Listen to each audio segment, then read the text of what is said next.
ज्ञान की बात को सब्सक्राइब करना बिल्कुल फ्री है। सब्सक्राइब करके इस बेल आइकन को दबाइए हमारी नई वीडियो सबसे पहले देखने के लिए।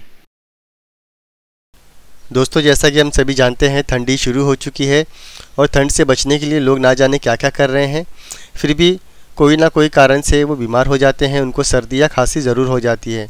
दोस्तों, ऐसा होता क्यों है, चलिए जानते हैं।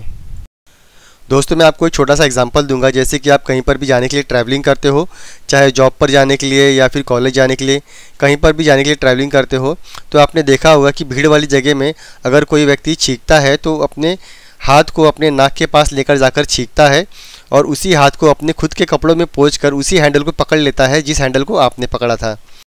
इसी तरह से दूसरे व्यक्ति का वायरस आपके हाथ तक पहुंच जाता है और आप रास्ते पर, सड़क पर कहीं जा रहे होते हैं, अगर आपको भूख लगता है तो आपको हाथ धोने का चांस नहीं मिलता है और आप बिना हाथ धोए वहीं पर खाना शुरू कर देते हैं और इसी तरह से वायरस आपके शरीर में चला जाता है। तो दोस्तों, आप जब भी कुछ भी खाएंगे तो उससे पहले अपने हाथ को ज़रूर धो लेना ताकि कोई भी वायरस आपके अंदर ना आ पाए। तो दोस्तों, ये तो थी वायरस से बचने की बात। और अगर आपके सीने में कब्ज जम गया है, यानी कि बलगम जम गया है और वो निकल नहीं रहा है, तो आपको क्या करना है, बस छोटा सा उपाय करना है। लहसुन की 2-2 कलियाँ सुबह, शाम और दोपहर को चबा चबा कर खाना है और ऊपर से थोड़ा सा पानी पीना है। ऐसा आपको 2 से 3 दिन करना है।